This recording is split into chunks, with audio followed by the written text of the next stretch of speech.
Good evening, everyone, and welcome to the live stream. I hope you're all very well this evening. So, first of all, I want to say a massive thank you to Era. Thank you so much for that. Diagit Max, and hi, everyone. Hope you're all very well. Diagit, thank to you too, Era. Hope you're very well. Thank you so much for that super chat. And also, super chat from Peter. Thank you so much, Peter. Is Harry's hair too ginger to be a prince?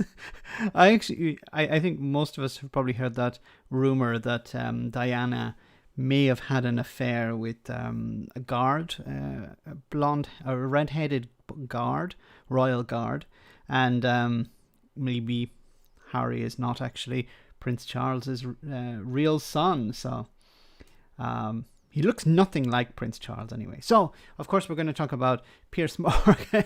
We're going to talk about the royals, and I'm the perfect person to talk about royalty. But before we begin, I want to say massive thanks to everyone for coming on the stream. So I want to say hello first to Jared. Great to see you, Jared. Anonymous, great to see you, Anonymous. UBI. Somebody's sneaking in some topics. Don't worry, I promise I'll talk about UBI tonight. Okay, so you don't need to spam me about UBI. I found a very good video about it. I'm going to show it to you later on. Super, great to see you. Super Geek Town, great to see you. Enzo the God, great to have you on once again. Enzo, hope you're well. We have Killer, great to have you on. Killer moderating once again, great to see you. We have Lenan, great to see you, Lenan. Hope you're well. We have Conservator, great to have you on. Good evening, Max and the Maxiteers. You're the opposite of Brexiteers. Damn, great to see you. Draconic, great to have you on once again. Hope you're well. We have, who else have we got? Dano, great to see you, Dano. Ed, Stacy, great to see you. Joe, hope you're well. Ministerian, great to have you on. And just to jump down. What's happening with the Ministerian? Thank you so much for that super chat for the Save the Royal Family Fund, Royal Basic Income.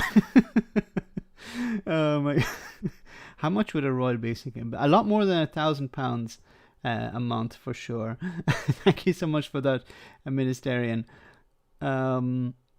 We have the Royal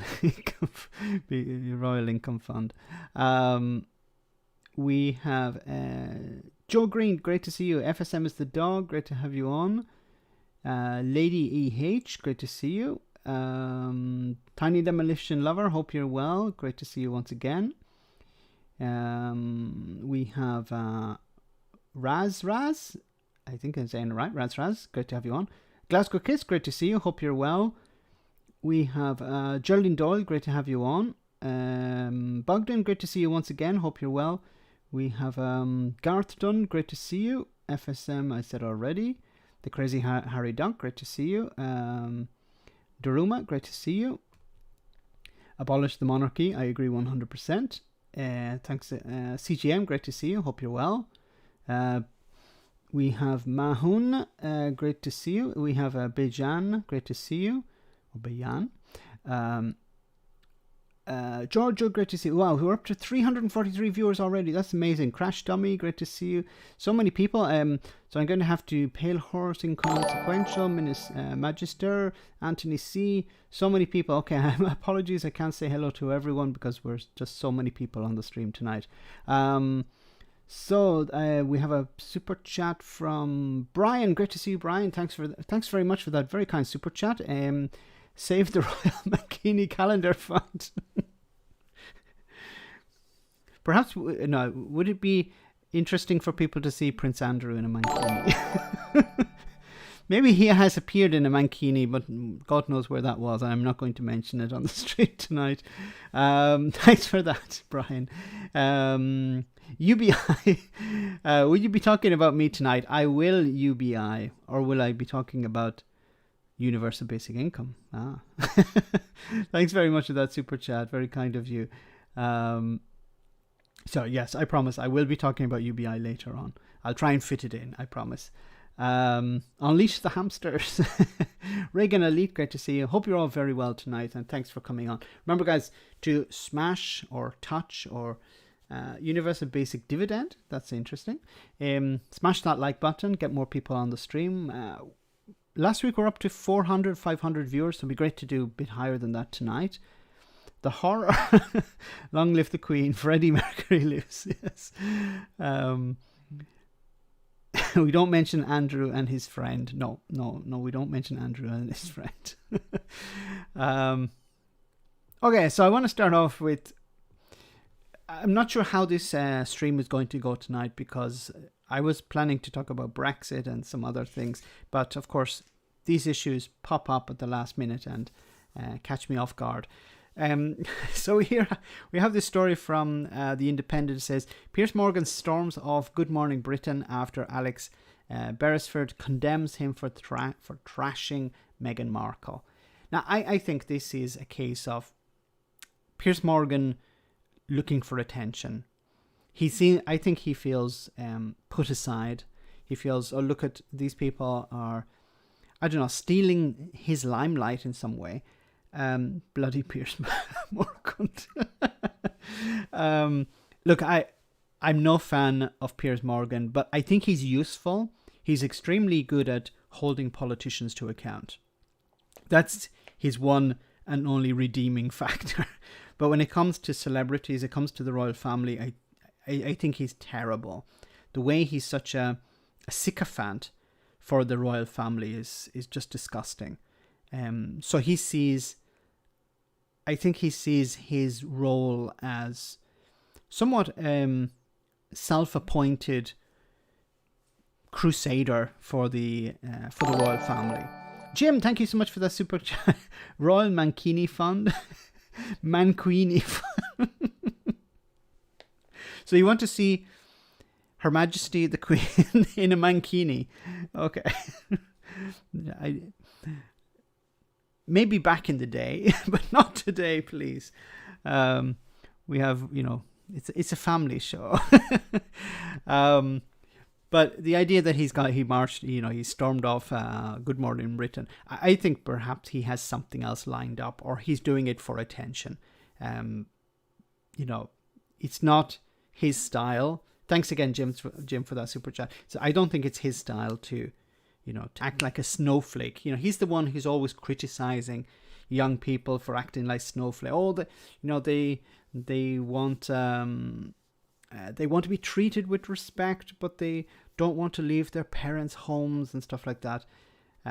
Such snowflakes, or he's a horrible individual, but he has a purpose, and he has a use.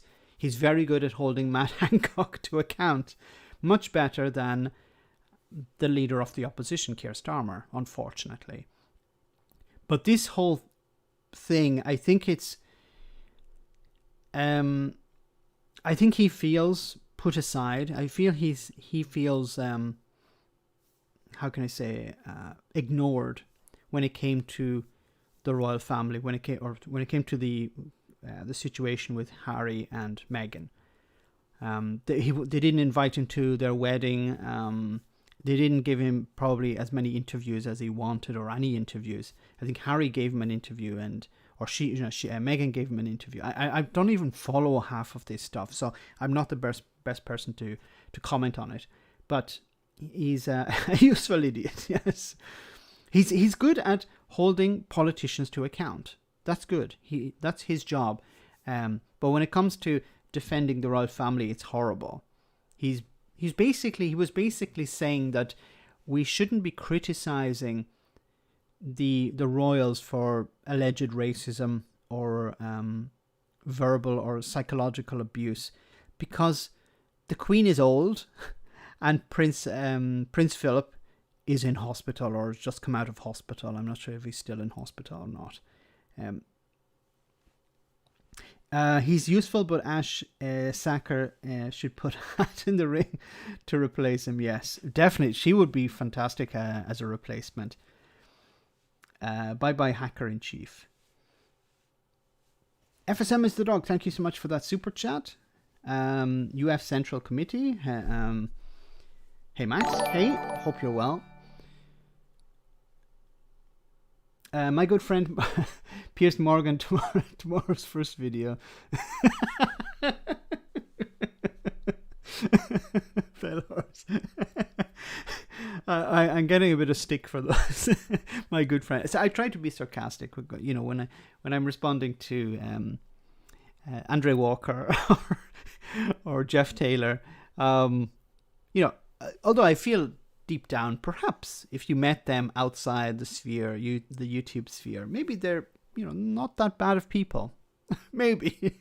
I don't know. Enough of the royals, please. No, I'm sorry, we have to stick with the royals a bit more tonight. Piers Morgan, GB News royal correspondent, Mark Sanders. Thanks so much for that super chat. Yeah, Meghan 1, Piers Morgan 0. Yeah, maybe he has something lined up on GB News. It would be a great victory for them if they could get Piers Morgan on. Their ratings would go through the roof, because Novara Media talked about this yesterday, I think it was the day before, and they made a very interesting point about how Piers Morgan,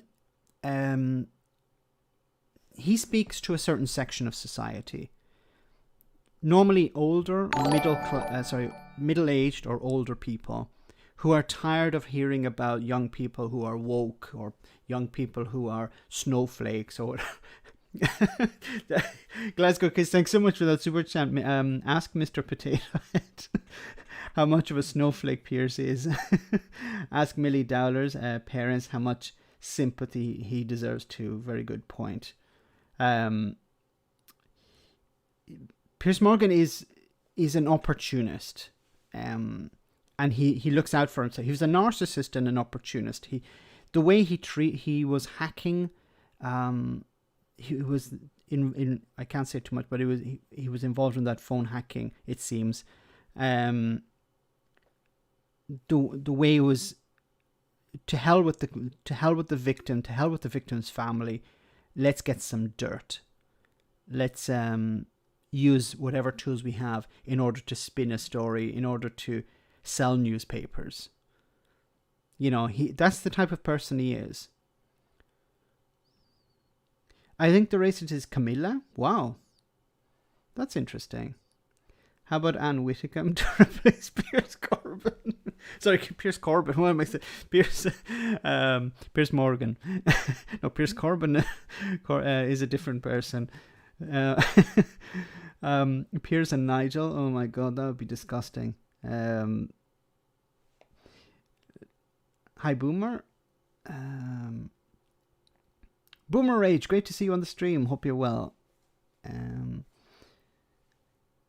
Piers and Nigel. Yeah, Piers Morgan, a man who thinks scruples are breakfast cereal. Please no, Anne Whittingham. Her voice would kill. Oh my God, yeah. Who does he do a column for a newspaper? I think he writes for the Daily Mail, or he used to write for, was it the News of the World at one stage, and then it went bankrupt or whatever. Gene T, great to see you on the stream. Hope you're well. So in this article says here, Piers Morgan walked off the set of Good Morning Britain midway through filming this morning, the 9th of March, after co-star Alex Beresford described his behaviour as diabolical. Let me see if we have the video. Yeah, we have the video here. I'll show you the video. Oh, it's shared by Haggis UK. I follow Haggis UK on Twitter. I do recommend checking out Haggis UK.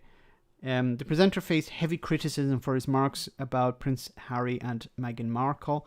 Something I just want to say before we go any further, and I don't want to forget about talking. I don't want to forget to mention this, is that I have huge respect for Prince Harry. I remember there was, I think it was about a year ago, Prince Harry went to speak at an event. I think it was an environmental charity or something like that, and he insisted to be called Harry, not Your Royal Highness or Prince Harry. It was just Harry. Call me Harry. And he didn't need to do that, but I think he wanted just to be a normal guy for a day. And I think that's what he wants at the end of the day. You know, I understand. Like, I'm no fan of the royal family. I'm no fan of the monarchy. But I think Harry is the type of guy who looks around and says, look, I don't want anything to do with this. I didn't choose to be born. I didn't choose to be born into this system. Which, if you think about it, the royal family is a bit like a business. You have the... Oh, I got a notification. Matt Clark is now following. That's great. The royal family is a bit like a business, where you have the CEO at the top, the director of the company, and everyone within the company has to do their bit. They have to do their job. And the CEO of the company has a nice office. She has a nice office. She has everything she needs. She has a nice computer, maybe an iMac, whatever the top of the range iMac or whatever it is, comfortable chair and everything. But none of it is actually hers. It belongs to the company. And I'm looking at the stream and I should be focusing on what I'm talking about. It all belongs to the company. It's a bit like the royal family. When I started to think about how the Queen, the crown jewels, the Buckingham Palace itself, everything that is in there, it doesn't actually belong to her. It doesn't belong to Elizabeth Windsor, whichever way you pronounce her name. It's not hers. It belongs to the crown. It belongs, in a sense, to the state. She's acting a bit like a president. The president of a nation doesn't own the presidential palace, unless it's in Turkey, perhaps, or in Russia. But they don't own what's inside it. They're like passing through. They arrive, they do their job, and then they, shuffle off this mortal coil. In the same way, the Queen is something a bit like that. She comes along, she's born, she serves her time, and then she goes. She doesn't actually... of course, she has huge wealth. She has a lot of money, tucked away on in the Cayman Islands or whatever.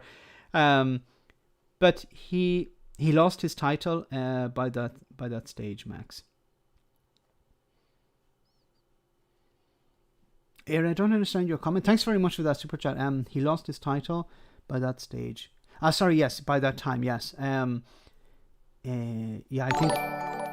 Look up Quakers. Quakers. The breakfast cereal. I know he had lost it. But just when he was brought on stage to talk, when he was brought up to talk about it, he was like, call me Harry. And I had huge respect for him because it gave me this impression that he just wants to be a normal person. Yes, he has a huge amount of money. He's very famous. But it's like, no, I'm just a guy. Stop treating me like I'm, God's representative on earth or something like that. Because if you think about it, there's a huge amount of responsibility and there's a loss of freedom when you become a royal. I was just speaking to Mrs. Max about it today. If Mrs. Max and I, you're getting to know a bit more about us. If we want to go and have a picnic, for example, it's a lovely day. Let's go out and have a picnic. We go, we have our picnic. We can spend as much time as we can or as much as we want. And then we come back home again. If you're a royal, you can't do that. You have a huge amount of money. You have access to the best, hospital, the best travel, the best holiday locations. But you can't do very simple things. Like, for example, go and walk your dog or go on a picnic. And I think it's something very sad about that you can't do that. Because if they did, it would have to be organized. They'd have to book some area. They'd have to organize security. 100,000 people would have to be informed about this beforehand. They'd have to block off roads and stuff. Like, how sad is all of that? Just because you want to go out and have a bloody picnic. Sorry, I'm missing the super chats. Whoops, let me scroll back up again. So thanks, Era, for that. We have Julianne. Thank you so much, Julianne. Very kind of you. thank you. Thumbs up. Peter, look up Quakers. I have to look up Quakers. Thanks for that super chat. Very kind. James, Piers was pro-Brexit. Piers was pro-Brexit, and he didn't speak on it now. Yes, Piers Morgan is a Brexiteer. What his motivation was, I'm not sure, because I don't think he's a racist at the end of the day. We know that, most racists are Brexiteers. Not all Brexiteers are racist, but most racists are Brexiteers. So is Piers Morgan one of those? Horizon Rising, thank you so much for that super chat. Is Piers Morgan heading back to America? Does he have a slot on Fox News next to Nigel Farage? I don't know. I think maybe something with this GB News could be on the cards. I don't know, but it's possible. Peter, thank you so much for that very kind super chat of £20. Thank you so much. If you have a comment, I'll try and read it out. There's no comment attached, but maybe you put it in before you were actually able to write the comment. Don't be misled, Max. Queen lobbied for changing law to hide her private wealth. All that crap with royal logo behind fed Queen and her family, and they're not peanuts. Umka, thank you so much for that super chat, Umka. Yeah, I remember reading about how the Queen had lobbied to hide, to create laws to hide her wealth, not to publicize it. If the Queen is hiding her wealth, if the Queen is, squirreling away money on private, into private bank accounts or Swiss bank accounts or onto the Cayman Islands, when the tax man or woman comes to ask you for your taxes, maybe you could say, wait a minute, go and sort out Mrs. Windsor first, and then come to me. Sort out the big fish and then come and get the little fish. I think it's a bit hypocritical, no? That the head of state is maybe not paying her taxes. I understand she didn't want that job. She was forced into it, and it's a bit difficult to get out of. But back to the freedom part, I think Prince Harry wanted to get out of it. And I think there's a certain aspect of it, of course, the way his fiancée at the time and later his wife Meghan was treated by the media. I said this before, I think he feared for her safety, because it seems that she wasn't getting the security that she had asked for. Their son wasn't getting the security that they had asked for. When she asked for help, mental health support, she was basically told, no, don't do that, because it would be embarrassing for the crown. It'd be embarrassing for the royal family. I think there's so much crap surrounding the royal family that we only see the facade. And I think this is another aspect of it. Imagine you're in a situation where you have to be always wearing a mask. You can't take the mask off. And you can't even take the mask off with your family. Because at the end of the day, the Queen, yes, she's Prince Harry's grandmother, but she can't really act like a grandmother. She has to act like a CEO. She has to act like a boss. She has to act like the Queen. Because as soon as she acts like a grandmother, she will risk putting the crown in trouble. She'll risk undermining the royal family in some way. So she has to always think of, okay, what's best for the royal family? What's best for the crown? What's best, in a sense, for the company? Not what's best for my family. My family will always come second. The crown, the business, will always come first. And you probably, most of you on the stream maybe know people who are like that in their personal life. The business comes first. Their family suffers the consequences of that. They don't spend time with their children. their children grow up to have problems. They don't spend time with their partner. Their partner, becomes more and more distant, more and more disconnected from them, and eventually they divorce. But imagine a situation where you can't divorce, or there's a lot of pressure on you to not divorce. I think that's extremely damaging to a person's mental health. And even the Queen herself, I think, surely from time to time she struggles and says, is it all worth it? What am I getting out of this? Or maybe she's just internalized all of this and said, look, I can't quit now. I have too much responsibility. FSM is the dog. Thank you so much for that. Queen makes a mint selling rights for wind farms. I didn't know about that. That's very interesting. Umka, thank you so much for that. Not only Minnie, but even royal family has German roots. I remember there was an episode of Blackadder where I think it was the episode with Samuel Johnson, who had written the first dictionary, and they had mistakenly thrown it in the fire. Spoilers, sorry. And they had to decide to rewrite the dictionary, over a weekend or something like that. And I remember there was Prince George was saying, it's just a dictionary, we're British. and Blackadder responded, no, you're not, you're German.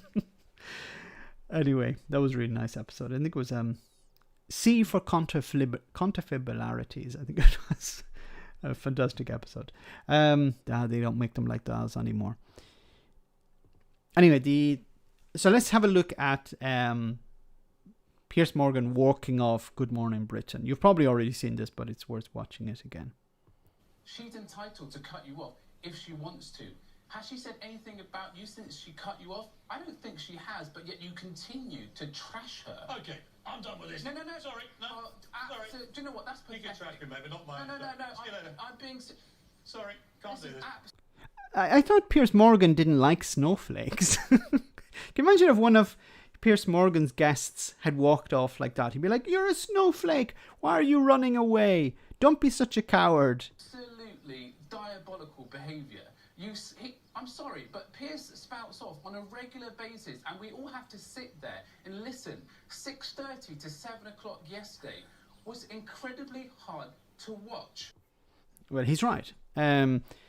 It's just, I think Piers Morgan has an axe to grind with Meghan Markle, and Harry to maybe a lesser extent. I don't think it's racist, but I think he feels put aside in some way. He feels that they let him down, or they didn't treat him with the respect that he deserves. And for that reason, he believes that they're damaging the royal family. But perhaps there's also an aspect of it that that snowflake just had a meltdown. Yes. Crybaby snowflake walks offset. Isn't the Piers Morgan king of the snowflakes? Oh well, in that case, sir, I hope you have no objection to me offer. I also offer the doctor my enthusiastic contifibularities. Yes, Byerberg, great scene. Piers is just playing to his fan base. Yeah, I think this is him. I think him in a sense standing up for the royal family. I think he sees himself as the self-appointed royal defender, crusader for the Queen. Okay, Meghan ghosted him. Yes. Piers never met Meghan. He wanted to meet. He always takes pictures with celebs, but but not one of him meeting her. She probably doesn't even know who he is. Or maybe she doesn't know. It's like, Piers Morgan wants... Who? Piers Corbyn? That crazy guy who's the brother of the former leader of the Labour Party? No, the other crazy guy. Okay.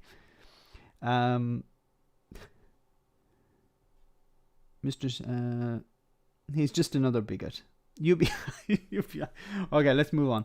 I promise I will get to UBI. So Piers Morgan leaves Good Morning Britain following comments about Meghan and Harry interview. Yes, so he's not very happy, and he has decided to. So it says here from Ofcom, which is almost fully run by the Conservative Party, but not quite yet. We have launched an investigation into Monday's episode of Good Morning Britain under our harm and offence rules. So this is about things that Piers Morgan was saying. The organisation previously said its tweet was disappointed and concerned by Morgan's comments, adding, it is vital that... Sorry, the comment was... where was it?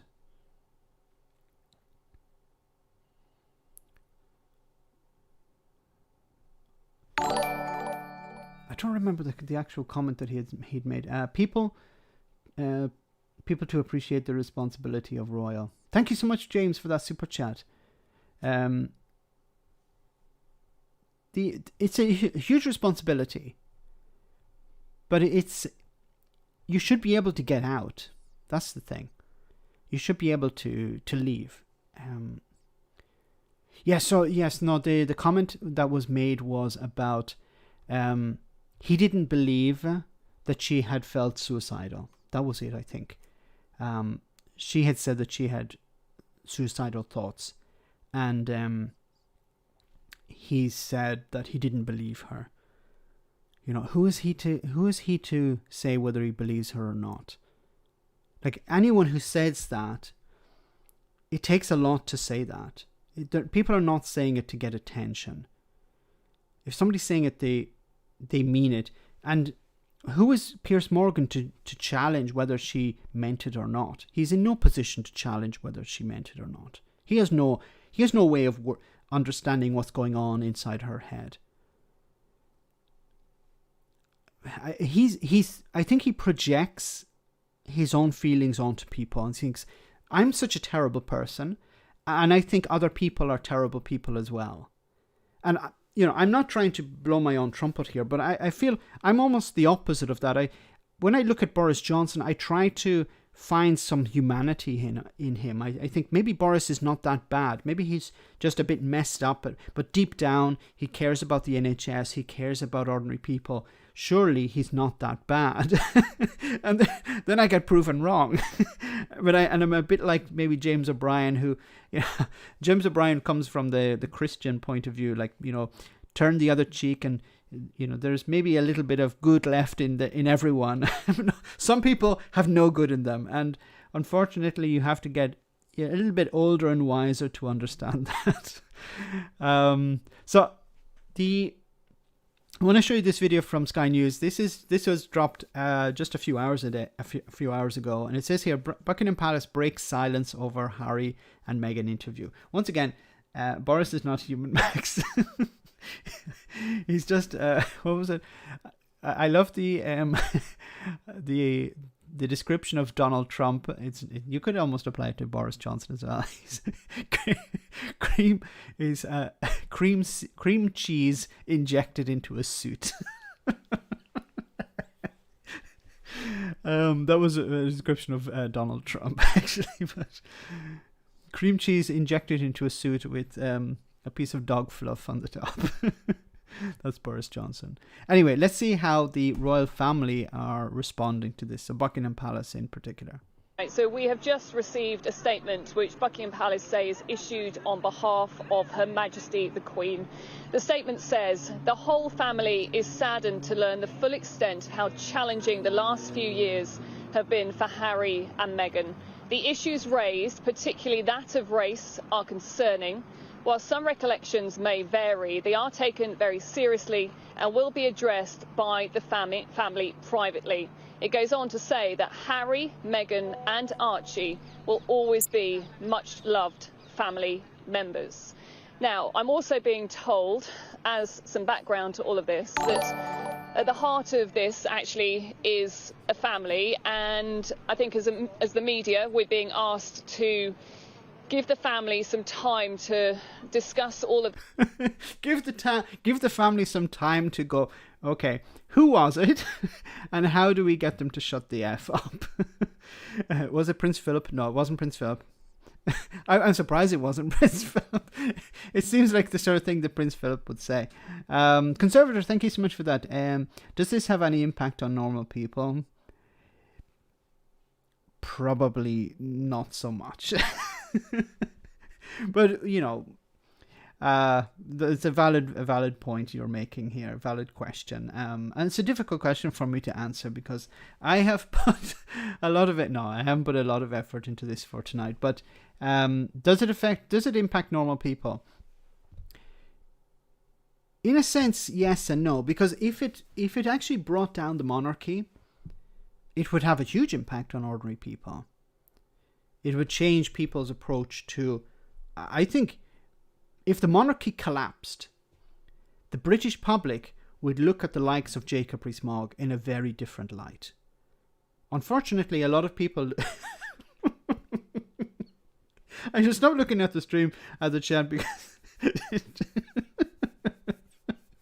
Adrian Jenkins' comment, I'm not going to read it because I'm just going to break.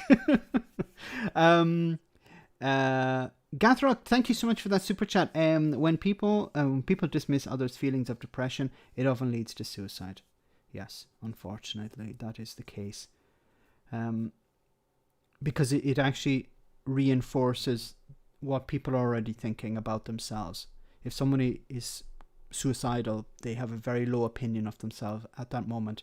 And someone coming along and saying, you know, you're looking for attention, you're a bad person.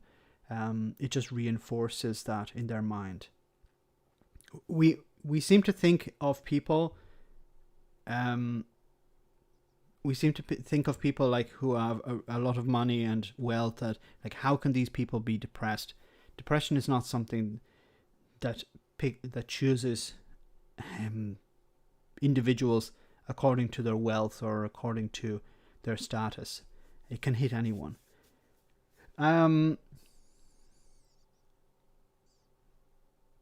Meghan Buffo Mog Stick Up. What the hell is that? Politics is supposed to downstream of culture, so yes. I think now Canada and Australia will leave the Commonwealth. But as I was saying, if the monarchy actually collapsed, ordinary people would look at the likes of Jacob Rees-Mogg or their local landowner in a new light. I said, like, wait a minute, if the monarchy collapsed, then why are we worshipping the likes of Jacob Rees-Mogg? Because he has a posh accent? Because he has a nice collection of sugar where he can pull out a sachet of sugar and quote something from it at random? Artemis, great to see you on the stream. It doesn't matter to ordinary people how Meghan has been treated and see similarities. Sorry, I think it does matter how to many ordinary people how Meghan has been treated and see similarities in their own lives.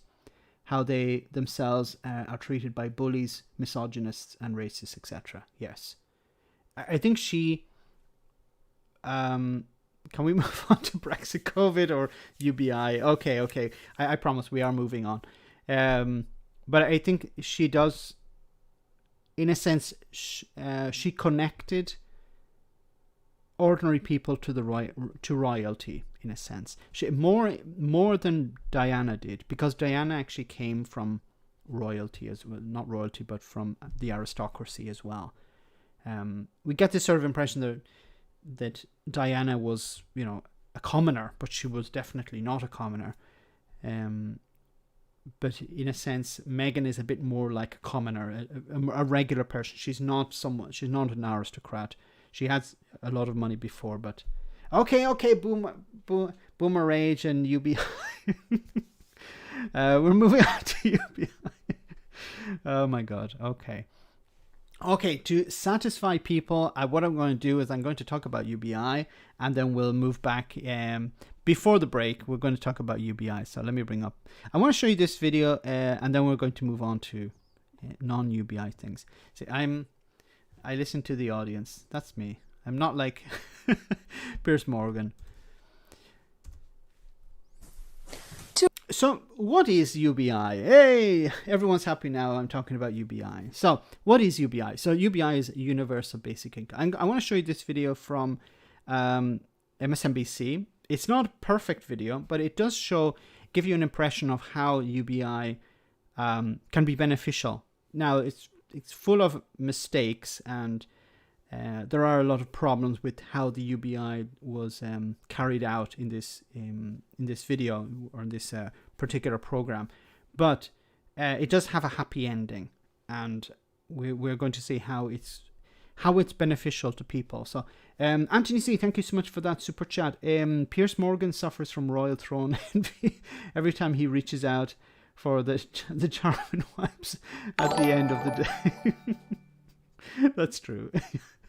Don't walk like Piers. Careful, Max's term off is on stream in a moment. UBI, yes, okay, everyone. I'm let's jump on to UBI. We did it, boys. 2 years ago, the then mayor of Stockton, California, had an idea to test something like a universal basic income in his city by providing 125 residents an additional $500 a month for 24 months for 2 years. Okay, so we're positives and negatives. Okay, so it was $500 to a limited number of people for 2 years.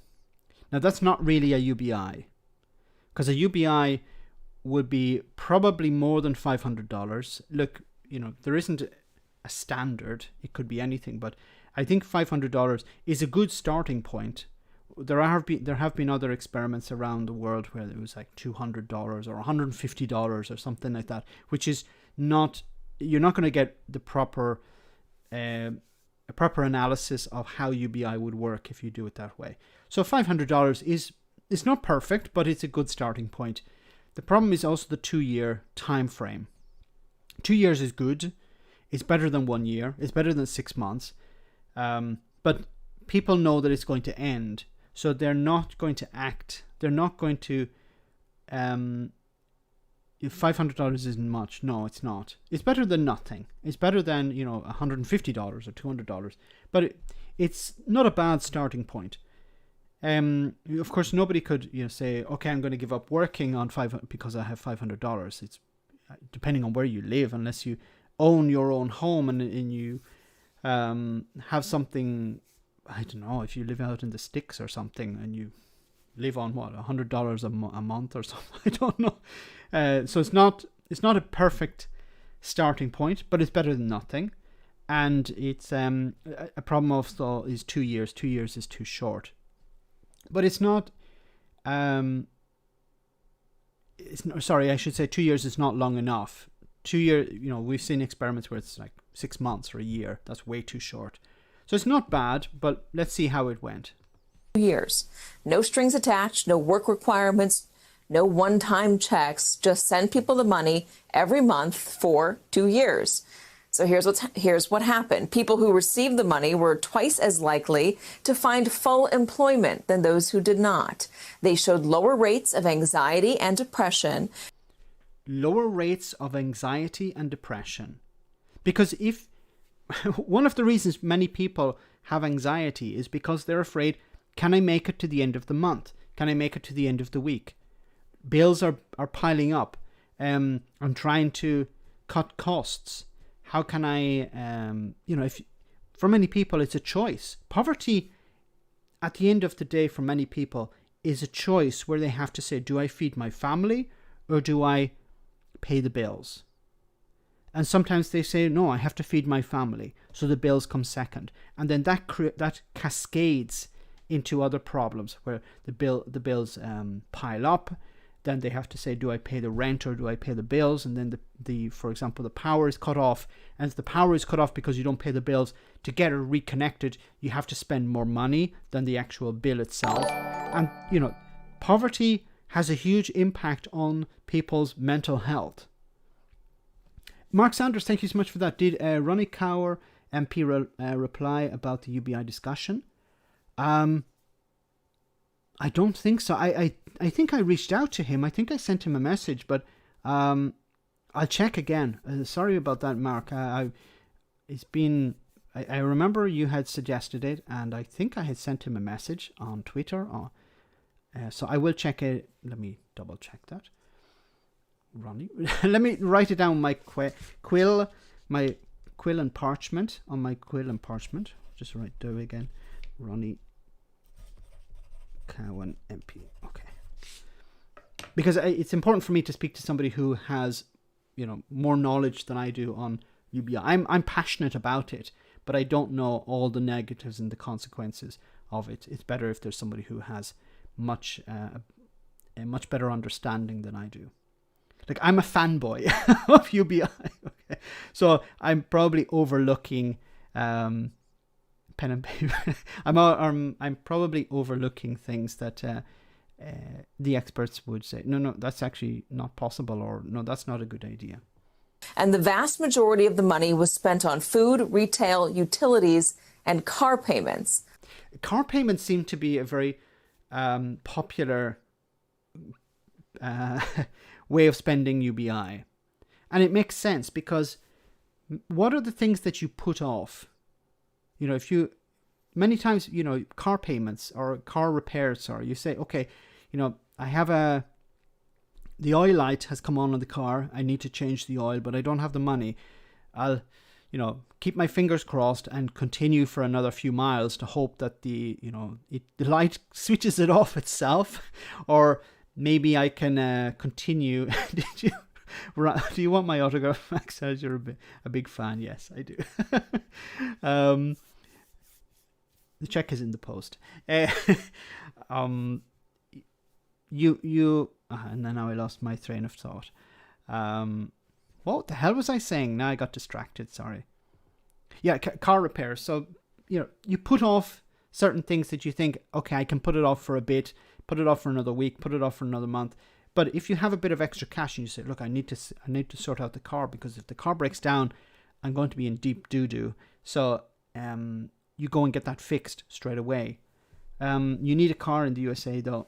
Not so much of a necessity in Europe. That's a good point, Glasgow Kiss. If you don't have, the public transport system in many US cities, especially in the poorer areas, is absolutely terrible.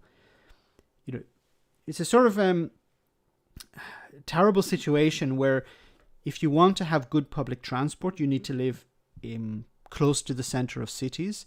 But if you want to live close to the center of cities, you need to pay more. So it's normally the good public transport services people who already have money, while people who don't have money don't have access to decent levels of public transport. Utilities and car payments. Less than 1% went to tobacco and alcohol. Because this is the response from normally the right wing. Oh, if we give people £1,000 a month or €1,000 a month, they're just going to waste it on weed and on beer.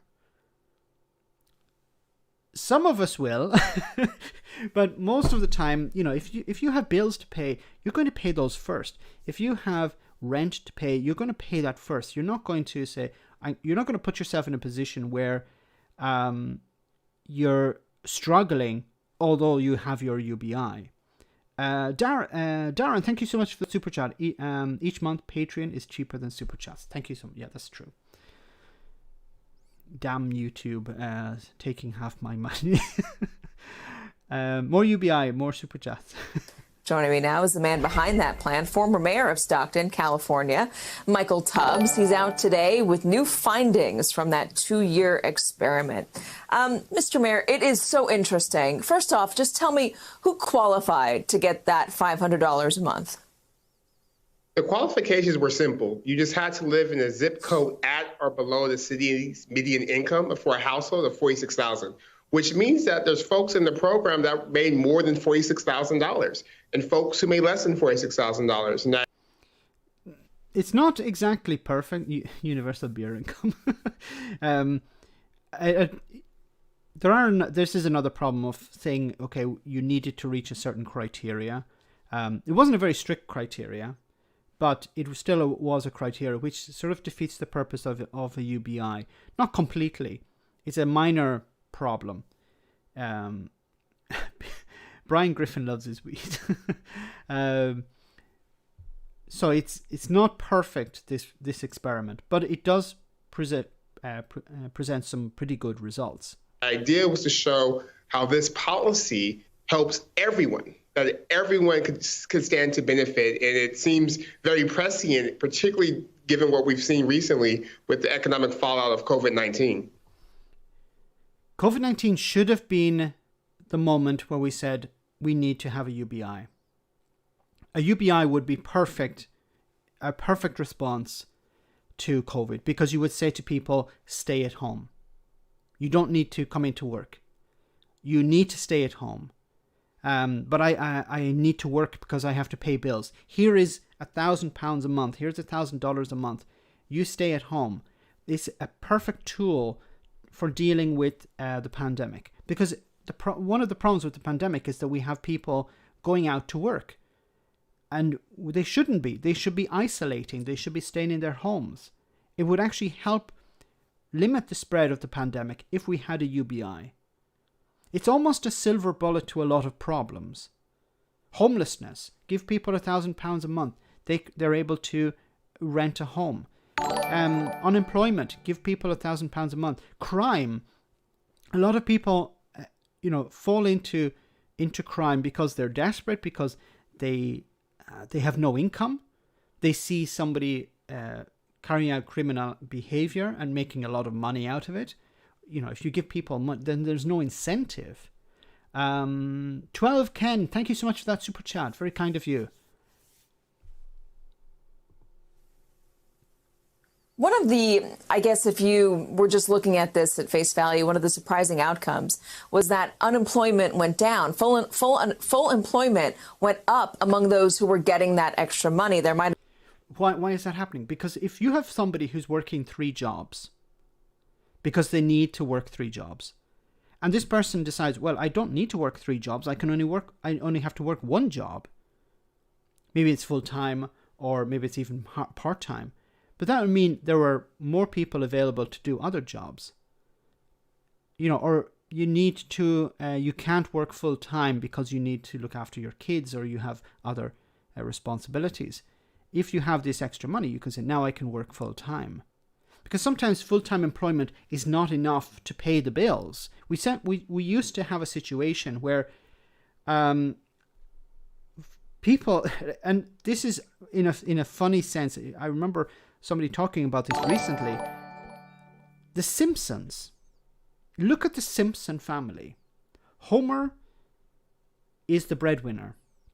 Marge stays at home and she looks after their children. They live in a house, a 2-story house, with a garden, in a reasonably good area, and he's the only breadwinner. It's almost impossible, that type of scenario today.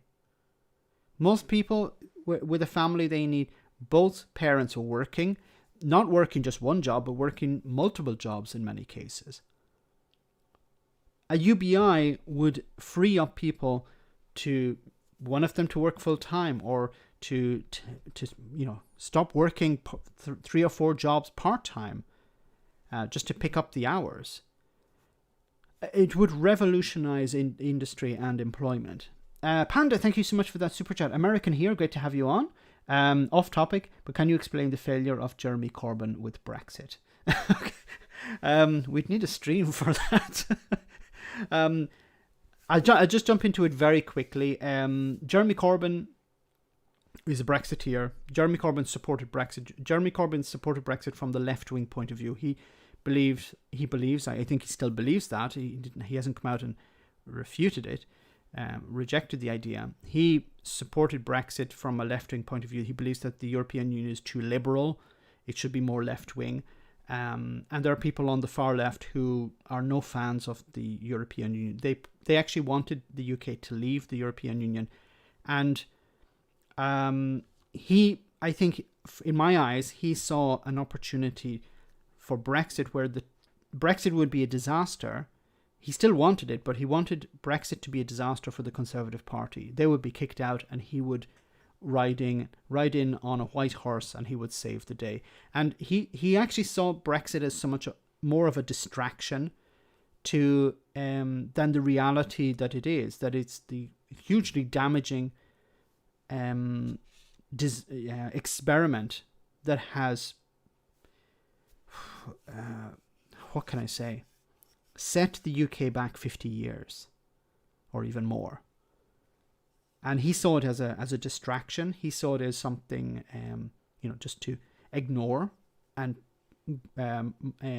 charge forward into an election, believing that the public would not care about Brexit. They would care about free internet, or some of the policies that he had which were quite good, but he completely misread the public, and he, unfortunately, due to his own narcissistic tendencies, wouldn't look in the mirror. And a lot of people didn't come out to vote for him or vote for the Labour Party because of him. And he lost in a massive way. It was the biggest defeat for Labour since the 1930s. And the day the results came in, he continued to say, it was not my fault, it was someone else's fault. It was the fault of Brexit, or it was the fault of the media, or fault. It was always about distracting, deflecting. Anyway, let's get back to UBI. Thanks for that super chat. Because we're here to talk about UBI. But I will talk about Jeremy Corbyn at some stage again in the future. There have been some out there who thought, well, people are getting extra money, they're not going to work as much. They won't need to. Why was it the case that they gained more employment? Well, first, let's scream that from the mountaintops. I've spent the last 2 years arguing with people about how $500 is not enough to replace work, and the vast majority of people who can work do work. And what we see in the basic income findings is this notion that $500 was enough for people to pay for reliable transportation, to make car fixes, to pay for child care, to take... Imagine instead if that had been $1,000 instead of $500. Can you imagine what people could have done? And when I've talked about this before, if that had been $1,000, perhaps some of these people could have said, wow, I'm going to take a chance and try and start a small business. Maybe I could rent a van to sell sandwiches on the street corner. Maybe I could start a small business cleaning carpets, or I could start a laundrette, or some small business. I could start something. But I know that if it goes pear-shaped, if it goes badly, at least I have this $500 that I can fall back on. But imagine if it had been $1,000. I think it would have gone much further, and we would have seen much better results. Look, $1,000 is, I think, a basic number we can pretty much all agree on would go a long way to help people pay bills, pay rent, things like that. UBI, thank you for all the nice things you said about me tonight, Max. I just want to make everyone happy. Oh, yes. I love you, UBI. I love you, UBI, and I want to have your babies. Blackadder reference. Great to have you on the stream as well. Time off from the part-time jobs they pieced together to interview for a full-time job, because I didn't realize till this program that so many people are trapped in low-wage work or part-time jobs because they're living paycheck to paycheck. And to take time off of work to interview for another job that's not a guarantee is tantamount to losing money.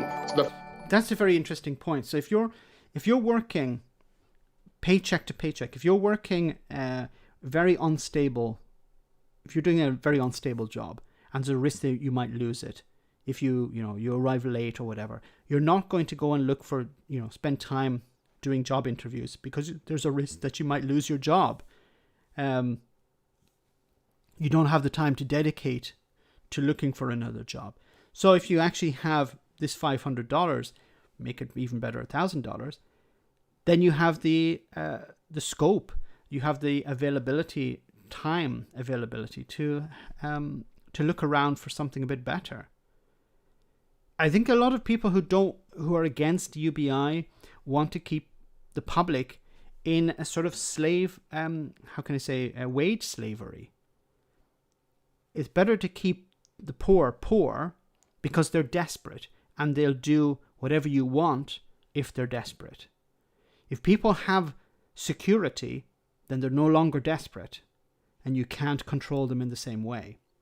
Horizon Rising, thank you so much for that. UBI makes people see tax is worth it. So much work. I agree. You know, you won't have a problem paying, paying your taxes. You won't feel them as this is a waste. If you see that society is improving. And we just focus on the money, but think about it from the mental health point of view. People are much, their anxiety levels go down. People, if they have some extra money, $1,000 a month, maybe they want to keep a part-time job, but they're able to do other things in their community, maybe charity work. They're able to help out in the community, look after neighbors' children, for example, to organize some sort of activities in their town, in their village. People will be able to give more back to society if they have time, because our time is very important to us. If a company or a business is taking all of our time, then we become basically robots. We wake up, we go to work, we punch in the time, we try and do as much as we can because we need to survive, we need to earn enough money to get to the end of the week or the end of the month. And then we come back home, we don't spend time with our family, we're too tired, we're too destroyed, and we just sleep until the next cycle. And we repeat it once again. That is not living. And there's another aspect, I'm going to be on a rant now, but another aspect, of course, of UBI is the fact that we have people doing jobs that machines could do. And we're wasting the greatest creation we have, and that is between our ears. The human brain can do so many wonderful things, and we have so many human brains on this planet that they're all trapped, or not all of them, a lot of them are trapped doing jobs that don't even push any limits to these brains. Moving boxes. I'm not criticizing the work, I'm just criticizing the fact that we're using human minds that, if they're given the opportunity, they could create new technology, they could create new philosophies, they could make the world a better place, but these people are being wasted doing jobs in order to make ends meet. And a UBI would free those minds up. Maybe I'm too utopian, I don't know, but that's the way I see it. The first to sexualize UBI. The most big cities need 2 people working for rent. Yes, James, I agree 100%. There was a time where, and I'm not criticizing the boomer generation for this, because,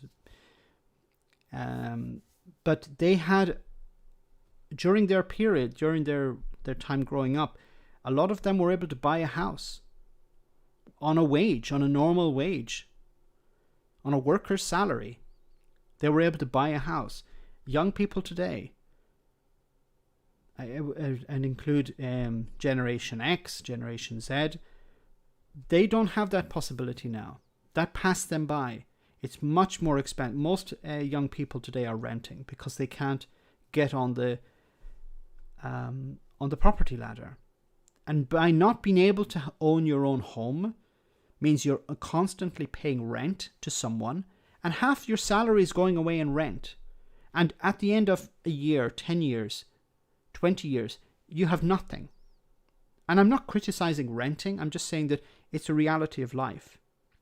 If you have a home, it's equity. You can use it to buy another home. You can use it. You can sell it to make profits, to make a profit, to gain something, to fund a lifestyle.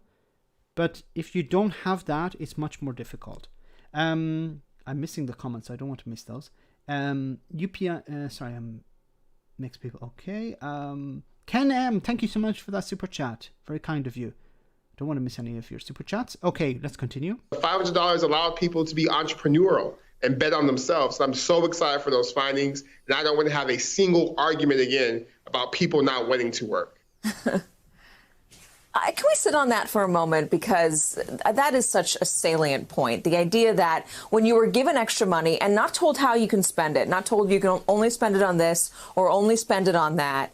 That's one of the fundamental problems we have, is that welfare in many cases is, it's decided by people who already have money, politicians, senators, the aristocracy. They decide, okay, we're going to give money to poor people, but we want them to buy these products, not buy alcohol and not buy drugs, or normally conservative MPs who are spending their money on drugs and prostitutes, not the poor. But that's a side point. But there is this idea, we don't trust people. You have the politicians who say, we need to let people, get back into society without wearing masks and all of this crap, because we need to trust them. But when it comes to actually giving them money, no, we don't trust them with money. Give people the security. Say, this is the money you have. People will not spend it. Some people, of course, there are people in society, if you give them $500 a month or $1,000 a month or £1,000 a month, they're going to go out and spend it on drink. That's going to happen. But if you give them welfare, they're going to do the same thing. The problem is not the money. The problem is not the scheme. Those people have issues that they need to sort out. Whether you give them money or not, they're going to find the money and they're going to spend it on whatever. But that's not a problem with the system. Stopping the system because some people are going to abuse it is not fair on everyone else. Not told, and you can spend it on things that you actually need. Talk to me about the ways in which people find themselves trapped in this cycle of poverty or trapped in a job that doesn't frankly pay enough. Well, poverty compounds. That poverty is so incredibly expensive because once you're behind on bills, you get penalty. That once you go to a check cashing place, you owe more money. Once an emergency happens, you're even further behind. And that's why Sorry, I just wanted to say one point about this as well. Yeah, 100%. I agree with this guy 100%. If you're poor, it's actually more expensive. If you're rich, you get a lot of stuff for free. And I think it was Graham Hughes mentioned this on one of his streams. He says, if you have a credit card, if you're poor, you have to pay higher interest rates. If you can't pay, if you can't pay off your credit card, you have to pay interest on it. But if you're rich, they give you a lot of benefits for free. So it's actually more expensive to be poor than it is to be rich. Era, thank you so much for that. Max, you used to pay $700 for a crap house in a terrible area, lost the house in a fire, left candle burn. Oh my God. Got a social house and paying half the rent. Stuff works. Thanks for that. Yeah, so maybe it's not always a good idea to buy a house. Sorry about that house. Sorry about what happened. I hope there was nobody harmed in it. Guaranteed income makes so much sense, particularly today, because we're talking about providing people a financial floor, an income floor, a financial vaccine, if you will. And what we know for folks, particularly folks who are working themselves literally to death with elevated levels of stress and anxiety, is that the issue isn't their ingenuity, the issue isn't their effort, the issue is that we have an economy where the richest among us got even richer at a time when essential workers are risking COVID and illness and death to make poverty wages. And it's ridiculous, Katie, when we're having a conversation about whether we should raise the minimum wage to $15. So again, a guaranteed income is not a panacea for everything, but it is a powerful tool. And I'm just... Yeah, I agree. Sorry, Ira wrote SH social housing. So rent and social housing works. We need to provide... What is the point? I've said this before. What is the point in having a government if it doesn't provide housing, food, and education and health to its housing, food, education, and health to the people? What's the point in having a government? The Tory poor tax. Okay, so the rich are good and the poor are bad. I don't understand that. on fire because the data shows what we believe to be true beforehand, that if you give people an opportunity, they respond in ways that you and I would respond.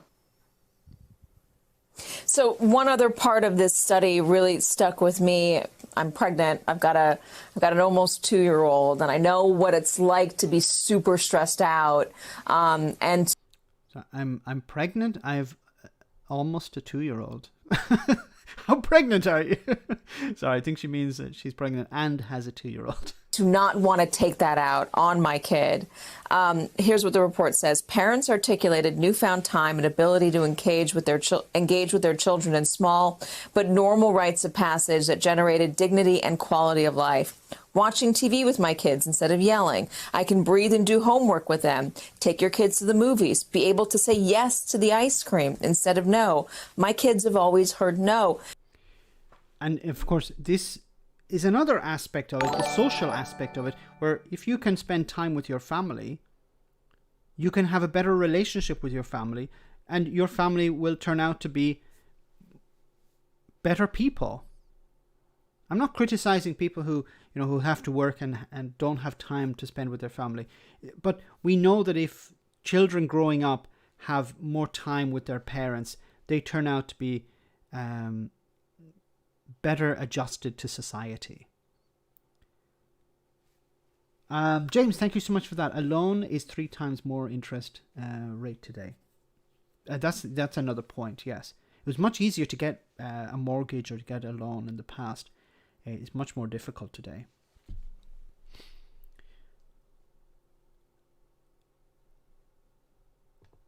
It makes me want to cry, the idea that people wouldn't have the ability to do those basic things with their kids, and that this extra money help them be human, help them just have quality time with their families. And congratulations. My wife is expecting in a couple of months as well, and we have a 15-month-old. One of the biggest things I realized, particularly during this pilot, is that government at its best should allow parents to be parents. And the fact that something as small as $500 makes a difference between reading to your kids or not, between being stressed and anxious and showing up. And you hit it right on the head. Like, we keep talking about dignity attached to work, but the issue is that we have to attach dignity to humanity. He's preaching to the converted here, as you can imagine. I just want to respond to a comment. Claudia says, I don't think UK is ready to understand or support UBI. Unfortunately, I agree with you. I think, unfortunately, UBI sounds utopian, and it's difficult to sell it to the public.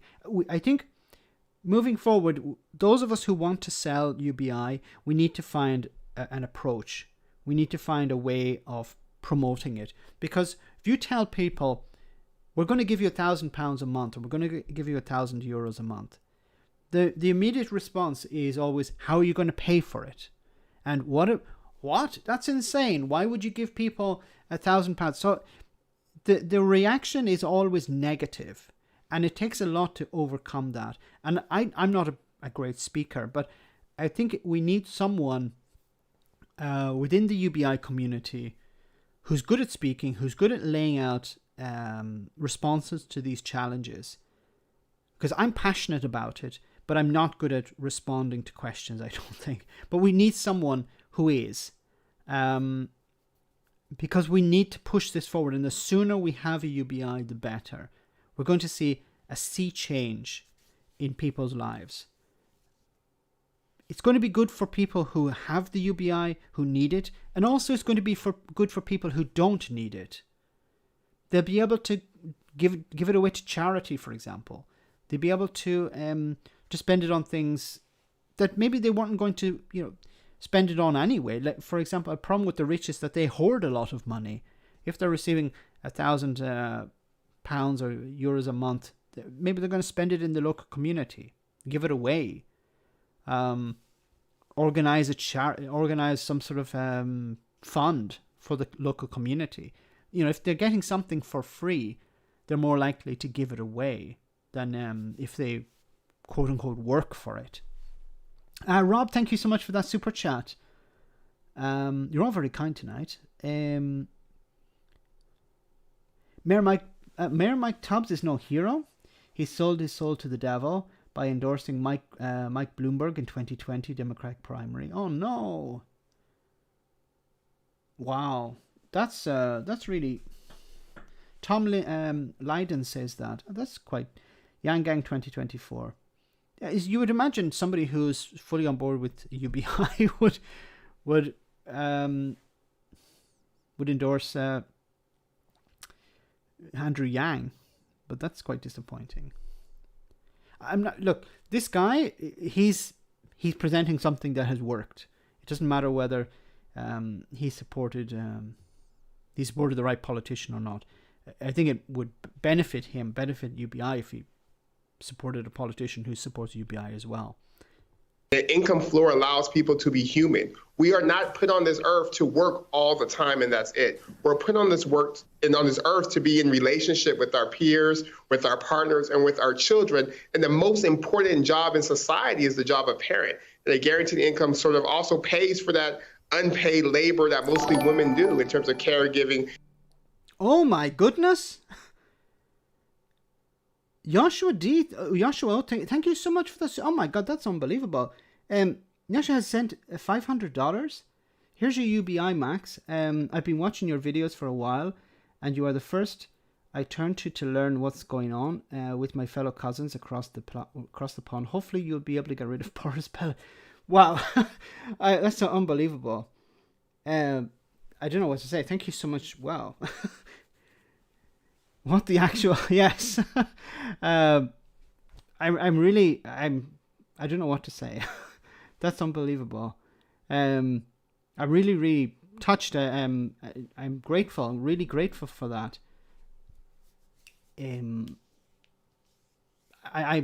It's a pleasure for me to do this. I feel like if there's something I can do to help people, to raise issues, then I'll do it and I'll continue to push it. Wow. Thanks once again for that massive super chat. It's the biggest ever that's ever appeared on the channel. Max is broken. Yeah, I'm broken not from laughing, but from shock. That's amazing. Thank you so much for that. But I gave you 500 pennies. Yeah, but no, all super chats are greatly appreciated. Thank you so much. That's so generous. Wow. I don't know what to do now. Broken, yes. No assembly required.